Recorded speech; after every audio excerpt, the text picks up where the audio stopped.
Good Saturday morning and welcome to another edition of the award-winning Outdoors with Larry Ray on 790 The Bet. Brought to you proudly by the Tennessee Wildlife Resources Agency.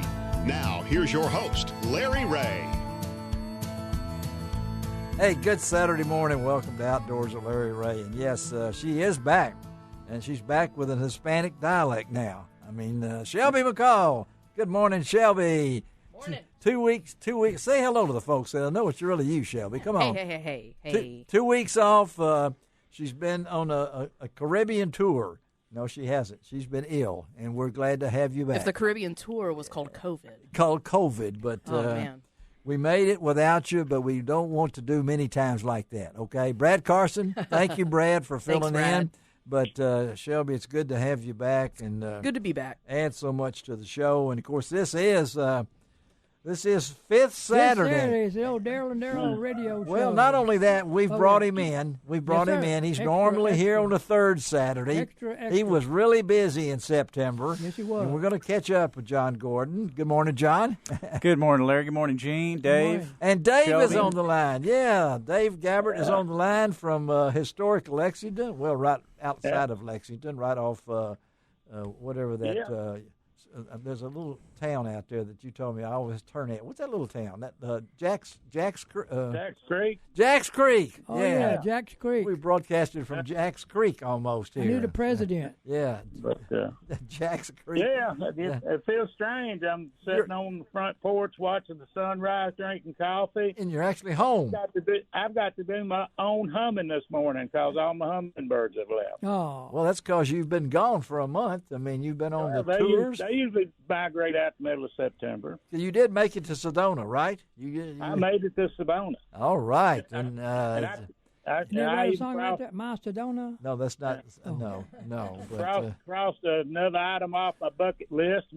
what? Took a trip, went north of Sedona. I've never been to Monument Valley. Oh, you hadn't. That's where No, all yeah. that's John Ford movies are all shot, Yeah, right? I wanted to see if the monuments looked like the movies. They do. They do? Yes, they do. Been there, done that, and you didn't see John Wayne anywhere while you were out there, did No, you? but I Look met for a lot of guns. interesting folks. I met people from Switzerland and Great Britain. Wow, and they're looking for Germany. John Ford. They're looking for John Wayne too, then, huh?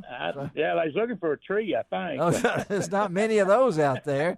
I know No. that, but good to have Dave back with us and Gene here. And then, of course, this is back-to-back because next week will be first Saturday. Yeah. And so we'll have them back on. We're already lining up some guests, but really appreciate John Gordon. He's a DU Senior Communications Specialist. It's always good to have John in because I want to do a segment on today's show with John talking about the new DU Waterfowl 360 website, which, John, I've already visited, and it's pretty cool. And we can kind of tease our audience a bit because I looked at some reports already from Minnesota and elsewhere, and I don't know, waterfowl season never ends, right? I mean, we talked to one of your compadres with the other organization. You don't mind me saying that, Delta Waterfowl. No, go ahead. We had Chris Nicolai on from last week and gave us a little preview, and I said, well, we got John Gordon and DU on next week, so it's equal time, so Appreciate it, Larry. I'm looking forward to that. And then we're going to be talking to J.R. Sweat, the World Championship Catfish. Recap that from last Saturday up at Pickwick out of Crump, Tennessee. Yes, there were some big catfish caught. I've seen pictures and things along that. And then, as I said, John's going to fill us in on some DU stuff. Chase Petty will be on with us on today's show. He and his partner won the Mr. Crappie Classic Invitational in Birmingham last weekend, and with that, they won $50,000 crappie fishing. Wow. But do you know who caught the biggest crappie down there, guys? No, sir. A 10-year-old kid caught a over 2-pound crappie. Oh my God! I bet he's hooked. I bet he's hooked for He was life. fishing with his dad He's in hooked the for life. tournament, Yeah. and And so our hats are off to that young man. Mm-hmm. And then it's time to call Mid-South Fishing with David Best, SYS Wilson, and primary tackle. A lot of things going on in the kayak world. They just announced the dates for the Kayak Bassmaster Championships next year. And then we'll close it out with you-know-who, Marty Marbury. All right. The fastest segment we ever do. I'm telling you. Because we push her hard. I mean, we push her. She dances very well, though. She dances very well. But Dave's been busy on the road. John, you've been pretty busy too, haven't you? Yeah, that's right, Larry. I was in Texas for a little over 3 weeks. We were down there. Your home country. Well, you weren't born there. That wasn't born there, but that's where you spent a lot. You spent a lot of time there. there. Middle Texas coast, man. Did you get to hunt? Oh, I did. Yes, and it was great. We did a little dove hunting, did a lot of teal hunting. Did a lot of teal hunting. Did a little fishing. It was that whole Texas coast experience. It was really good. Has it finally got out of 100 at Houston? It finally has. It's finally broken down to about 93, 93 or 4. Yeah, which okay. I tell you what, when I first got down there, it was 100 to 105 every day. Yeah, and it's so dry. I mean, it's yes. it's a bad drought down there. Well, it's pretty bad so here. We're hoping it's going to rain at some point, this fall for sure. It's got to. And Gene, of course, you were at the Junior Fishing Rodeo last weekend. Sir. A lot of kids come out of Shelby Forest. Yeah, Shelby Forest. And maybe got us at least one guest we might hook up with on next week's show. Actually, two. The guy with the sauce. Oh yeah, the guy with the sauce. Yeah. Well, he's sauce, but yeah. David Laurie, you had a chance to meet. He right. is with the state TWRA. He is the R3 Outreach Program Manager. Now, they've changed everybody around. I doubt if even Gabbert knows what that title means, right, Dave? Oh, I don't even know what New World Order they ate. No. This is R3/Outreach Program Manager, and that was David probably what Laurie. Dave used to do. And we'll talk to him maybe on next week's show. And then somehow this free teeth cleaning fell out out of here. They give those out at the kids at the fishing rodeo. Oh, they did? Yeah. Okay. Well, I don't think they checked our blood and heart pressure. I don't think I qualified for that. But a fishing rodeo. Yeah, I get those out. Sam being today, my senior adult ministry. Yes. And they want to know where it was, and it's on Poplar. And that woman said, "Is it 201 Poplar?" Uh-oh. I said, "No, it ain't 201 Poplar." Not 201 Poplar. Yeah. Well, I know there's a lot of things going on. The bow season has opened. I talked to Dave Payne. We had him on last week's show from the Pipe Dreams Butchery Farms. Really, Dave's deer processing for us, right in Arlington, right across down the road. As I told people last week, he has a coal business when you're located on a road that has a cemetery in the name. Oh, yeah. You go out there, but I understand they had a busy weekend, but it is dry, John. You talked about, I saw where we are, we're still 8 inches ahead of rainfall in Memphis right now. It's hard to believe, but the river, at last report, was at minus 10.8. Right. The record is minus 10.10. And if anybody's had a chance to go down and look at the river, I'm getting ready to do it today because I'm heading to my high school reunion picnic in Arkansas.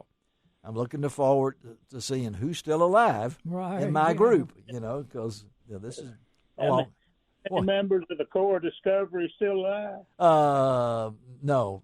That one guy that died last time and showed up the next day. We had him in the list of obituaries on Friday, but on Saturday he showed up at the picnic. Wow. So he was determined. His name was Herman. Herman was determined. But anyway, so I haven't seen the river. I don't know. John, have you seen it? I have seen it, Larry, and it's back to looking like it did last winter. Yeah, that's what's amazing. I mean, 2 years in a row, and that doesn't just affect us. I mean, we could get lots of rain here, I think, Dave. You might know this, but it's really, John, up north.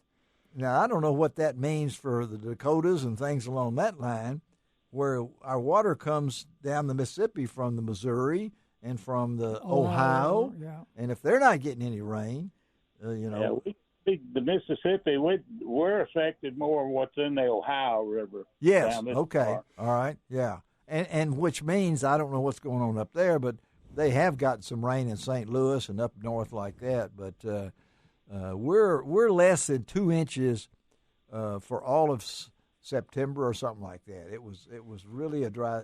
Yet July was storms, and all the rain we had in July.